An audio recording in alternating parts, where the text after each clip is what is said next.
ஒழுங்கு இது. வேத ஒழுங்கின்படி தேவ ஒழியும். இது ஒழியும். அந்நிய ஜனங்களிடத்திலே பழகுறது. சொந்த ஜனங்களிடத்தில் பழகிறதும் நீங்கள் பார்த்து மனைவியோடு போங்க, மனைவியோடு வாங்க. இது விசாரணை. சொந்த ஜனங்களிடத்தில் எப்படி இருக்க வேண்டும் என்றால் இந்த இடத்துக்கு தான் நம்ம பார்க்கணும். இது சொந்த ஜனங்களிடத்தில் தாய்க்கும் தகப்பனுக்கும் என்ன செய்ய முடியும்?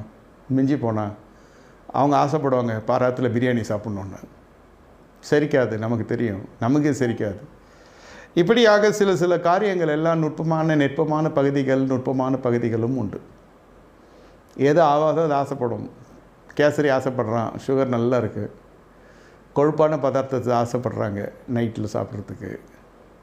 இதெல்லாம் நம்ம தட்டி கழிக்கலாம், இல்லை ஏதாவது ஒன்று சொல்லி அவங்கள சரி பண்ணலாம், சமாதானப்படலாம். பிள்ளை பருவத்தினுடைய 2வது பருவம் தான் இந்த முதுமை. அப்படி எடுத்துக்கொள்ளணும். அன்றைக்கு என்ற பெற்றோர்கள் பார்த்தார்கள், இப்பொழுது அவர்களை நான் பிள்ளையாய் பார்க்க வேண்டும்.